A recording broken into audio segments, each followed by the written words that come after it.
Hello, I'm Richard Turner. I'm the Executive Chef of Hawksmoor. I'm going to show you how to cook the perfect steak. This is one of our T-bones from a Longhorn from Yorkshire. You're looking for intramuscular fat in the meat, which bastes it as it cooks. You want a good thick piece of steak so that it can cook quickly but retain the rareness and of the steak. The T-bone's got a fillet on one side, a sirloin on the other side, and a T-bone running through the middle, hence its name, and a good layer of fat on the sirloin side.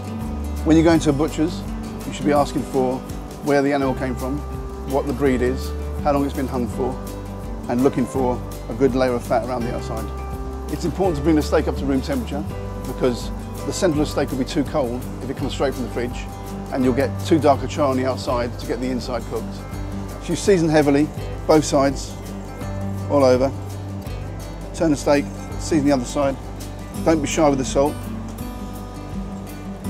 You season the steak to draw out the flavour of the steak and to form a crust on the outside of it when it's cooking. You finish seasoning, you place it on the grill at an angle, leave it there for a good minute or so to get a nice colour.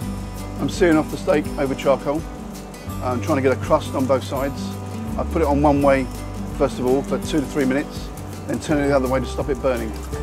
In a minute I'm going to turn it over and do exactly the same, and then put it into a warm place to hold for at least 10 to 15 minutes so it can rest. That forces the blood back into the meat. There's no simple way of checking the cooking temperature. It takes a lot of practice, years of practice in fact, but you keep going, you get good at it. There is information in the book that tells you how to do it, but it's not an exact science. Every piece of meat is different. You just have to practice and practice. Just checking to make sure it's not going too dark. Right now you can smell obviously the charcoal and the steak dripping onto the charcoal, which is cooking up loads and loads of smells and flavours into the air. So what we're looking for is a nice long dark bar mark. That's called the Maillard process. It's the caramelisation of the sugar with the salt, which forms the crust on the steak. In a minute I'll turn it around to form the other way. Here at Hawksmoor we use charcoal to cook our steaks only. We like the flavour charcoal gives the steak. When the fat drips on the charcoal, it explodes and brings up a load of smoke and flavours the steak, gives it that special charcoal grilled steak flavour. So now I'm going to turn it 45 degrees to get a crisscross pattern. So we have more of the steak is caramelised, giving more flavour. If you can do this at home, then you should have a barbecue with charcoal. If you don't have a barbecue, then you can use a very hot pan and you should get a similar effect. Now I'm going to turn it over.